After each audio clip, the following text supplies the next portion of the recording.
The shovel hit dry earth with a hollow clunk. Then nothing. He stopped digging. A little girl, no more than 7, stood barefoot beside the fresh grave, arms around her knees, cheeks sunburnt and streaked with dirt. Her dress was torn across the hem. Behind her, a toddler wailed in the shadows of a doorway too small to be called a house. The cabin looked like it had been nailed together in a storm and held together by silence and prayer. The wood was split, blackened in some places. The smell of mold hung around it like shame. The girl didn't cry. She didn't look at the grave. She looked at him. Eli dropped the shovel. Let's go back to where it started. It was the dry end of May. Heat shimmered off the valley, turning the dust to a slow-moving fog over the ground. Eli Lark had ridden past this stretch of pine-thinned hillside a dozen times in his life and never stopped once. He had no need to.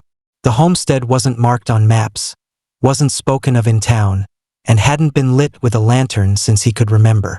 One of those places the wind forgot. One of those places that smelled like sorrow before you got close enough to see it. But that day, he heard something, a faint, desperate sound. Not an animal, not a bird, a baby crying, sharp, thin, and wrong. He slowed his horse and listened. It was coming from the hollow up near the trees, where the old shack sat tucked between rocks like it had been hiding from the sun. The front door was open, not swung, but sagged off one hinge. Eli stayed in the saddle and called out, "Hello!" No answer. The cry came again, angrier now, urgent. He dismounted, boots soft on the cracked ground. He didn't draw his gun. Not yet. Inside the one-room shack, the air was thick. One cot, one chair, one table with one leg shorter than the others. A tin cup turned on its side. In the corner, on a bed of rags and hay, a baby twisted its fists in the air and screamed. Red-faced, hungry, swollen eyes. No one was holding him. Eli stepped forward, then froze. A girl stood between him and the baby. She had her arms up like a wall, feet planted, chin trembling but unbowed. She looked about 14. Too small for that age, but her eyes were old. He didn't speak. She did. "My father died 2 days ago." Silence spread like oil. She said it flat, not asking for sympathy. Just saying it like she was checking the first box on a long list she didn't want to write. Eli took off his hat. She stepped aside. He walked to the baby, cradled him with one arm. The boy was burning up. He weighed barely anything. "What's his name?" Eli asked, voice quiet. "Luke," she said. "He's my brother." She walked over to the doorway, picked up a tin bucket that had a hole in the side, and stood still, as if waiting for him to say what she should do next. "Where's your mother?" he asked. "Died last spring. Fever." He looked at the second shadow inside the house. A smaller girl sat curled under the table, not speaking. Her blonde hair stuck to her cheeks in damp ropes. "That's Ruth," the older girl said. "She's 5. Eli looked at her again. She had no shoes, no coat. She was holding herself together like a sheet stretched over a broken frame. But her voice didn't shake when she said, "We buried Pa out back. I tried to keep him cool with wet cloth. But then the cloth got too dry." He didn't know what to say, so he just pointed to the wagon. She didn't move. "You can stay here," he said. "But there's no more food in that cabin. And no one coming to check on you. Or you can come with me. I got land, work, a place to sleep." Her eyes narrowed like she didn't trust any of it. "Why would you take us?" Eli looked past her at the grave mound behind the cabin. The dirt was still soft. "You did all that yourself?" he asked. "I had to." He nodded. "Then I figure if you had the strength to bury your father alone, you might have the strength to do more than most men." She didn't blink, didn't flinch, just stood there. Then she said very softly, "I won't beg. You don't have to." Still, she didn't move. So he walked outside, climbed up into the wagon seat, and set the reins in his lap. He didn't call out to her, didn't try to persuade. He just waited. A long moment passed. Then she picked up the baby. Ruth crawled out from beneath the table, clinging to her sister's skirt. The girl lifted her chin, held the baby tighter, and said nothing as she stepped into the sunlight. Her bare feet touched the dust like she'd already belonged to it. She paused by the grave, then kept walking. Eli didn't say a word. He just pointed to the wagon silently. The wagon creaked as it rolled away from the cabin, the sound of wheels over dry earth louder than anyone's breath. Eli didn't speak. He kept his eyes forward, jaw tight, hands steady on the reins. The girl sat in the back with the baby wrapped in her arms and Ruth curled at her side. None of them said a word for the first 2 miles. When the wind picked up, Eli offered his coat without looking back. He simply held it out behind him until she took it. They didn't pass anyone on the trail, but that wasn't strange. Eli's land was 2 days from the nearest town, and the land in between was brush and quiet hills. Still, a man could feel the eyes of a world even when it wasn't there.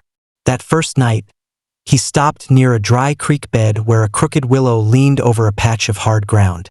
He made a small fire, not for warmth but to keep the shadows honest. The girl sat cross-legged across from him. Ruth was already asleep on a blanket, and the baby, Luke, was cradled in her lap, finally silent, finally fed. Eli handed her a tin plate with beans and dry biscuit. She waited until he took a bite before she did. After a while, Eli said quietly, "What's your name?" She looked up like she wasn't sure if she wanted to give it. But then, without emotion, she answered, "Hannah. You any good with animals, Hannah? I used to help Pa with the chickens and the goat, before it died." "What about cooking?" "I kept 3 children alive after our food ran out. I figure that counts." Eli nodded. She took another bite, chewed, swallowed. Then, "You live alone?" "I do." "No wife?" "No." She tilted her head. "Why not?" He looked at the fire. "Did once," he said. "A long time back." That was all he gave, and that was all she asked. They slept with a few feet of space between them, Eli near the wagon wheel, Hannah with her siblings beside the fire. He didn't close his eyes for a long time. She didn't either. The next day they traveled 10 hours. By the time they reached his land, open fields pinned between 2 low ridges, the sun was dropping behind the barn roof. It wasn't much to look at. A split-rail fence bent in 2 places. The house built strong but plain, logs thick and dark from years of weather. A well. A barn big enough for 6 horses but only housing 2. Eli helped Hannah down but didn't offer to carry the baby. She didn't expect him to. She followed him to the porch with Ruth close behind. The toddler in her arms had a fever again. Eli opened the door. The air inside was cool, clean, sparse. A large room with a stove, a table, a bed off to one side, and a second door leading somewhere else. He turned to her. "This was my daughter's room," he said quietly, opening the side door. "You'll take it."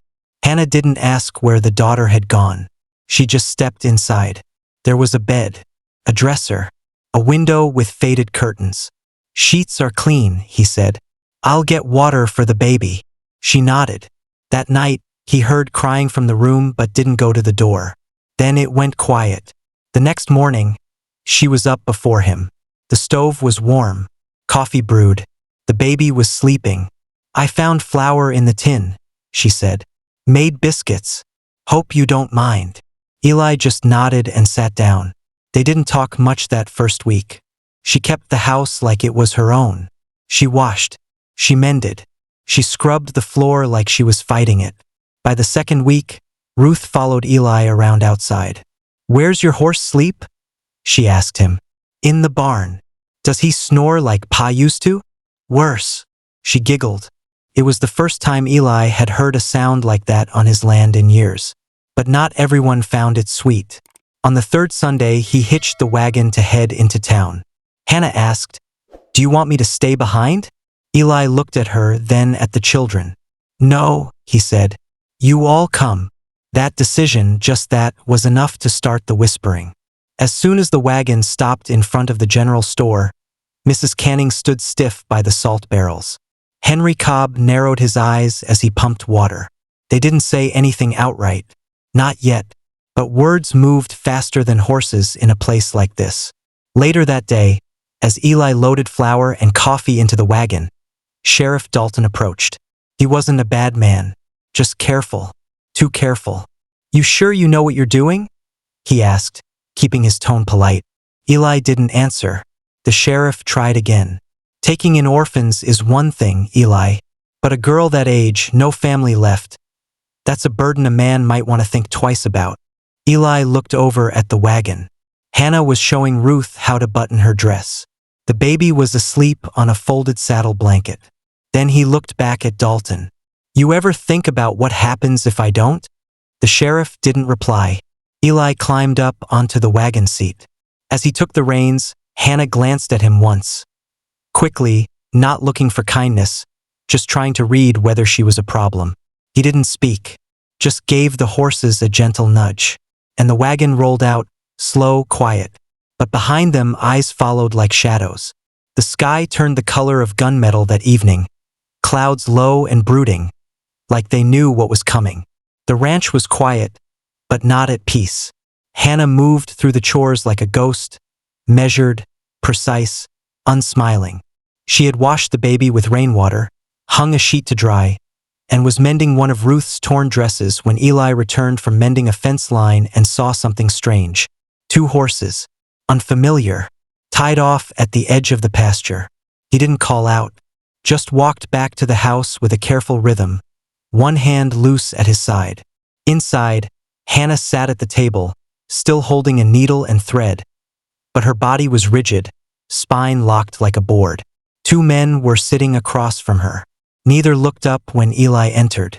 The one on the left was thin, older, hair silver at the temples, but his boots were polished like a banker's. The other, mid-20s, lean and sullen-eyed, wore a pistol with the kind of confidence you only earned by using it. Eli closed the door gently behind him. You 2 lost? He asked, slow and even. The older man stood. Name's Roper. This here's my son, Clay. Clay didn't stand. He tapped a coin on the table slowly, eyes on Hannah. Roper continued. We heard you'd taken in some wanderers, seen your wagon in town. Heard the girl say her father died recently. Eli didn't answer. Roper smiled thinly. Thing is, her father owed me a debt. That got Hannah's eyes to flicker. $2 for a sack of cornmeal and a saddle strap. I came back 3 times and he kept saying next week. Then I heard he died. Figured his children might settle it. Eli crossed the room and stood between the table and the hearth. She's not paying you anything. Roper raised his hands like he wasn't looking for trouble. Now, I ain't asking for silver. Just thought I'd come check on what was mine. Clay finally looked up. We're here for the girl.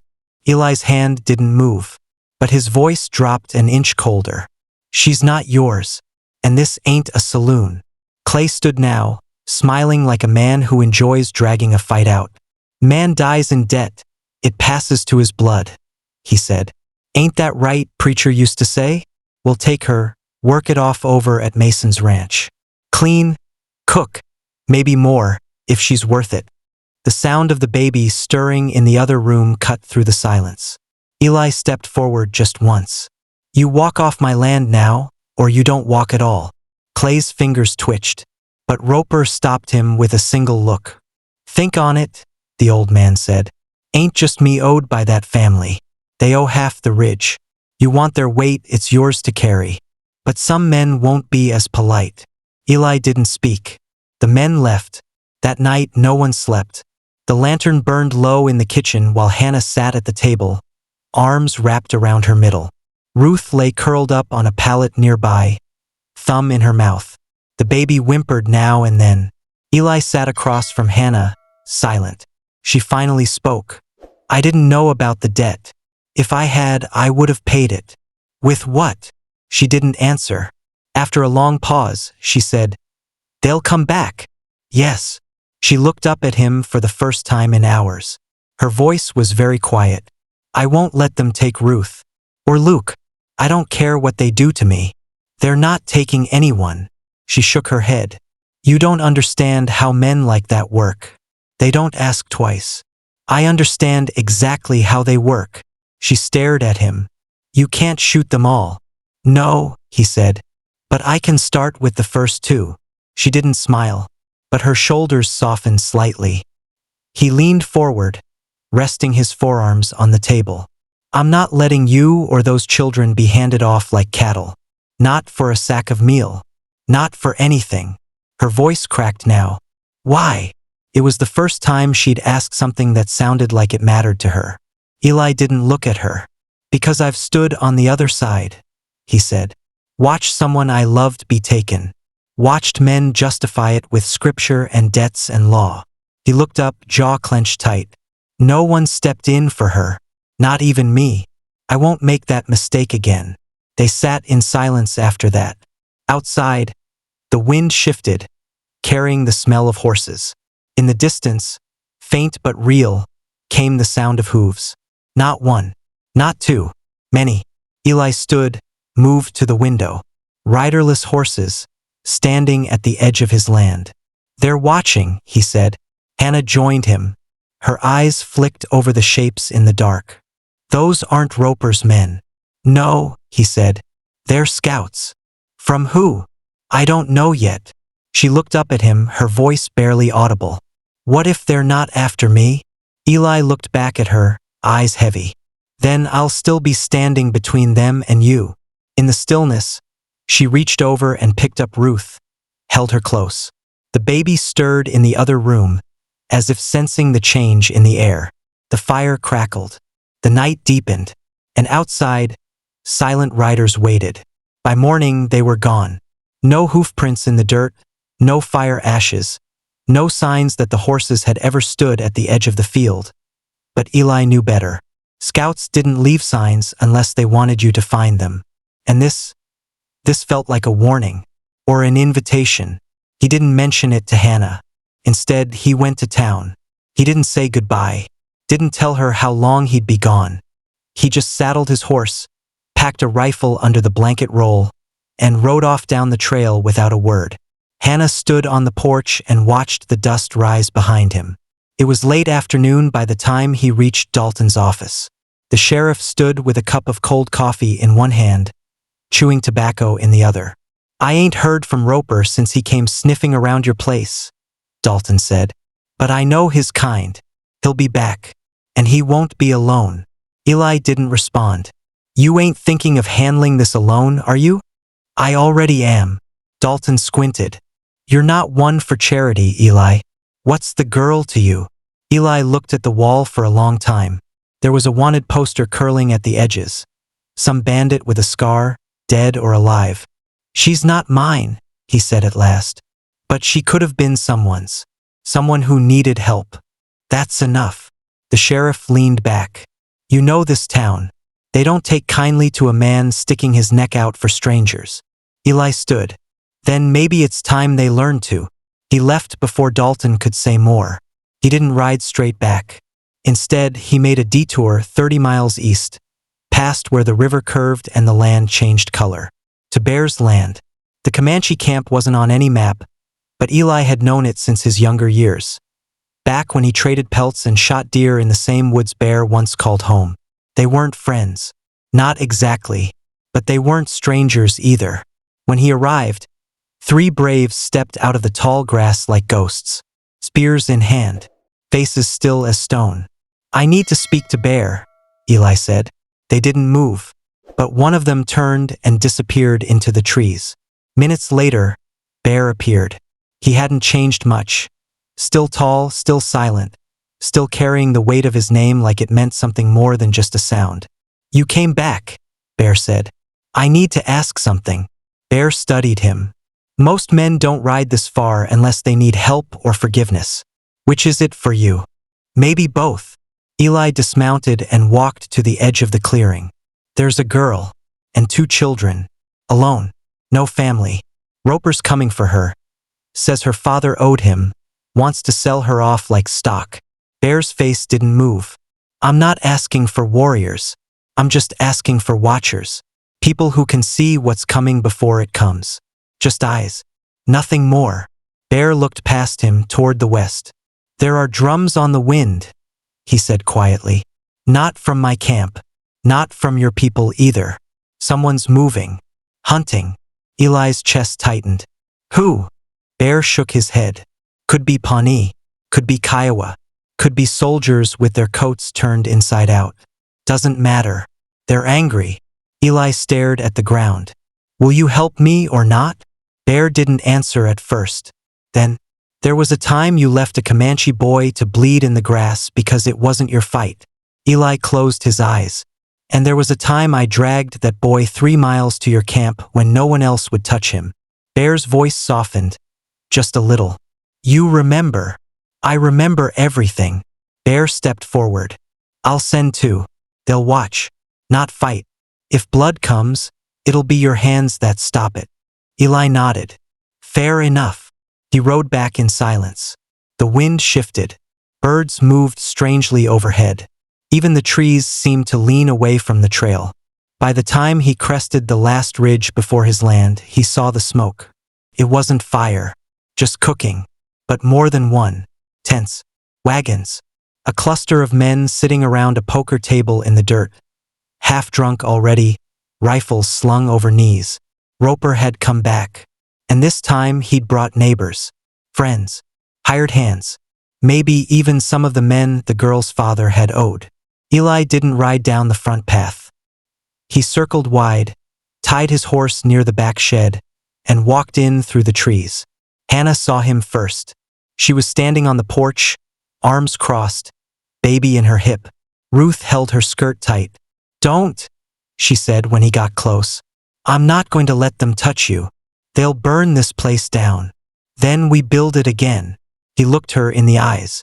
I told you, no one's taking you. That's when Roper called out. Lark, we know you're back. Come have a drink with us. We figured since we'll be neighbors again, we ought to share a fire. Eli walked out slow. He said nothing, just looked at the 20 men spread out across the yard. Then he drew a line in the dirt with the toe of his boot. You cross this, he said. You better bring your own shovels. Clay stepped forward, grinning. But just then, just faintly, came the sound of hooves behind the ridge. 2 riders, painted faces, eagle feathers, watching, not charging, just standing. Roper turned, and for the first time his voice cracked a little. What's this? Eli said nothing. Bear's watchers sat silently on their horses, just beyond the fence. And every man in that yard knew what that meant. No one said a word. The wind shifted, and the night fell quiet. No one crossed the line. Not that night. Not the next. Roper's men lingered for 2 days, playing cards, making threats too loud to be real, knocking back bottles like it gave them courage. But they didn't move past the fence, because every dusk and every dawn, the 2 silent riders appeared on the ridge. They never came closer, never said a word, but they watched, unblinking, unmoving, and that was enough. Eli worked the land like he always had, shoulders tense, eyes never straying far from the barn or the cabin. He slept with his rifle by the bed. He walked slow, careful. Hannah never asked questions, but she kept her sleeves rolled up and a knife tucked in her apron. On the 3rd morning, Roper rode up alone. He stopped just outside the line, hands resting on the saddle horn. Eli didn't greet him. You made your point, Roper said. Eli said nothing. Roper's eyes narrowed. You think those 2 Comanche scouts mean anything to me? I've dealt with worse. I could drag that girl out of your house before they even blink. You could try. Roper leaned forward. Why her, Lark? She ain't yours. She ain't worth the mess. Eli's jaw clenched. His voice was quiet. Because someone should have done it for my daughter. Roper froze. Eli looked him straight in the eye. She was 16 when she died. Sold off by men like you to settle someone else's debt. I buried her with my own hands, Roper. And I stood over that grave wishing I had shot first and buried second. The wind went still. Eli stepped closer, voice like flint scraping rock. Now you bring men to my home. You try to take a girl who's done nothing but survive. And you ask me why? He pointed to the ridge. You think they came because I asked? They came because they remember, too. They know what happens when no one stands up. Roper swallowed hard. You're making enemies, he said. I already have them. Roper looked toward the house. Hannah stood in the doorway, baby on her hip, chin high. He looked back at Eli. Then he turned his horse and rode away. The camp dissolved before sunset. One wagon at a time. One drunk at a time. No one said goodbye. No one looked back. The Comanche scouts disappeared that night. Just shadows against the ridge, swallowed by wind and distance. The land went quiet again, and that quiet held weight. Hannah still rose early, still worked, but her eyes softened in small ways when Ruth fell asleep at her feet, when Luke gurgled in her arms, when the chickens pecked around her boots and she muttered to them like old friends. One afternoon, she stood on the porch, squinting toward the barn. Eli was working on the fence. Shirt off, hat low, hammer swinging slow and steady. She stepped down with the baby and walked over. "Post is crooked," she said. Eli glanced at it. "So am I." She smiled. "The first real one." He leaned on the hammer. "I'll fix it later." "I like it crooked," she said, bouncing Luke softly. "Reminds me not everything needs to be perfect to stand." Eli looked at her. "You're not leaving, are you?" She looked out at the field. Ruth was picking wildflowers in the tall grass, barefoot and laughing. "I don't think I know how to leave anymore." He nodded, then reached into his pocket and pulled out something small. It was a piece of leather, weathered and cracked, tied in a loop, a bracelet, his daughter's. He held it out.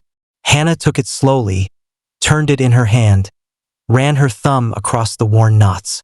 "She wore that every day," Eli said. "Said it kept her brave." Hannah's voice caught. "Was she kind?" "She was strong," he said. "Same as you." She tied it around her wrist. It was too big, but she didn't tighten it. Later that evening, as the sun dipped low and the sky turned gold, Eli sat on the porch while Ruth played with a stick and the baby slept in a wooden crate filled with clean linen. Hannah brought 2 cups of coffee and sat beside him. She didn't speak. She didn't have to. The quiet was enough. Seasons turned like slow pages. Roper never came back. Others did.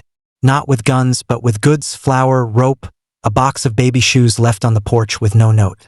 Maybe folks changed their minds.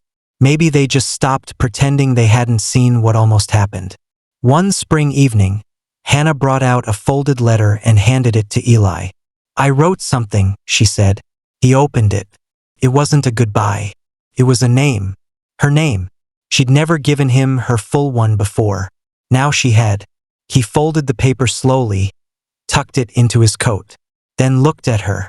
"You're home," he said, and she smiled real and wide this time. Not like a girl surviving, like a woman staying.